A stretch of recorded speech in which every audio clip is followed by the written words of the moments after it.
I used to believe that silence meant comfort. Two people sitting together without words, perfectly content just to exist side by side. I thought it was a kind of peace that only deep love could bring. But lately, my husband's silence feels nothing like peace. It's heavy, sharp, almost cold. It no longer wraps around me like safety. It presses down like weight. I can't even remember when it started. Maybe 2 weeks ago. Maybe months before that. Hiding in the small things I didn't want to notice. The late nights that stretched too long. The excuses that sounded rehearsed. The way his gaze stopped lingering when I walked into the room. Somewhere between all that and now, something inside us slipped away. That night, I don't know what I was searching for. Maybe I just wanted to feel desired again. Maybe I needed to remind myself that I could still make someone's pulse quicken. It happened fast, careless, desperate. A moment of weakness that burned through every reason I had to stop. And afterward, when it was over, I sat on the edge of the bed, my heart pounding against my ribs, and felt the full weight of what I had done. I told myself it was a single mistake, that no one had to know. Adam didn't deserve that kind of pain, and I could carry the guilt quietly. But secrets don't stay quiet forever. They leak through the cracks, through tone, hesitation, and the way someone stops meeting your eyes. I tried to act normal. I made breakfast, folded laundry, forced laughter. But something in his eyes told me he already knew. He looked at me like I was someone unfamiliar, someone pretending to be his wife. When he finally spoke, his voice was even. "Is there something you want to tell me, Claire?" My throat tightened.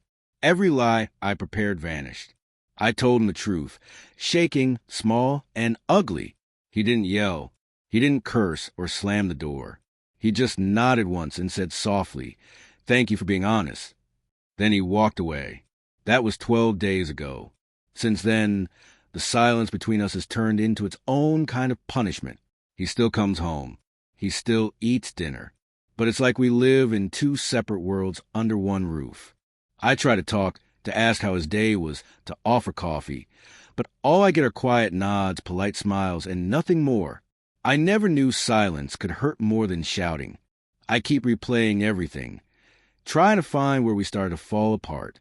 Was it when I began feeling invisible? When he stopped reaching for me without being asked? Or when I stopped telling him how lonely I felt? Last night, I heard him talking on the phone in the guest room. His voice was calm, distant. I couldn't make out the words, but I recognized the tone. The same one I had when I confessed, detached, resigned. I stood outside the door, wanted to go in, to say something, anything, but sorry felt too small. There are some wounds that apologies can't touch. I went back to bed, to that cold half of the mattress that used to be his, and stared at the emptiness beside me. It's strange how an empty space can feel so full, stuffed with memories, guilt, and all the words left unspoken. This morning, his coffee sat unfinished in the sink. He used to drink every drop, even when it went cold. Now he doesn't bother. Our silence has become its own language. It says everything we can't. And I'm terrified that soon even that will fade too. When I came home tonight, he was sitting on the couch, elbows on his knees, staring into nothing. The lights were dim. He looked so still it hurt to see him like that. I thought about walking past, pretending not to notice, but something in me refused. I sat across from him, the coffee table between us like a barrier neither of us could cross. "Adam," I whispered, "please say something." He didn't look at me. "What do you want me to say, Claire?" "I don't know," I said, my voice trembling. "That you hate me, that you're angry, that there's still something left to fight for." When he finally met my eyes, I saw something worse than anger, something hollow and tired. "You think my silence means I don't feel anything?" he asked quietly. "You think this doesn't hurt every second of the day?" Tears blurred my vision. "Then why won't you talk to me?" "Because I don't trust what I might say anymore," he said. His voice cracked slightly near the end. "If I start, I don't know where it stops. And if I tell you everything I feel, I don't think either of us could come back from it." That small tremor in his voice broke something inside me. I wanted to reach for him, to hold his hand. But he pulled back, not in anger, but like someone trying to protect the last piece of himself still intact. He began pacing slowly. I keep replaying everything, he said, trying to figure out where I went wrong. If I made you feel unseen. But no matter how I look at it, I can't find a version of this where you didn't choose it. I opened my mouth, but he lifted a hand to stop me. I don't need an explanation. I don't need reasons. I just need to understand how the person I trusted most could look me in the eye and decide that what we had wasn't enough. His words hit harder than any scream could. There was no anger, just quiet devastation. I wish I could undo it. I whispered. He nodded, his eyes glistening but steady. So do I. But wishing doesn't rebuild what's already gone. He turned toward the hallway. I thought he'd go to the guest room again, but he stopped at the door.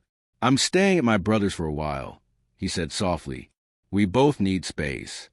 The word space felt like a knife. Is this it?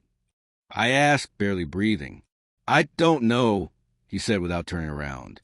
I just know I can't breathe in this silence anymore. When the door closed, the house didn't just grow quiet. It went hollow. Even the hum of the fridge and the ticking clock seemed to fade beneath the emptiness he left behind. That night, I sat on our bedroom floor, surrounded by reminders of him. His shirt draped over a chair, his watch on the dresser, his scent still clinging to the pillow. Every trace of him felt like proof that love had once lived here, proof that I was the one who destroyed it. Days passed. No calls, no messages. And for the first time, I understood that silence isn't just absence. It's a boundary. His way of keeping himself safe from the wreckage I caused. I started writing him letters. Not to send, just to get the words out. Apologies turned into confessions. Confessions into memories. I wrote until my hand ached, until tears blurred the ink. In one of them I wrote, I used to think love ended with shouting and tears, but now I know it ends quietly, in the spaces where words used to be. A week later, I found his mug still in the cabinet. I made coffee and sat at the table alone. I didn't cry this time. I just watched the steam rise and fade, realizing something final and cold. He might forgive me someday. He might even speak to me again, but he'll never look at me the same way. And that's the real punishment. Not the silence. Not the distance. But knowing I broke the safest place I ever had, and that I'll never get it back.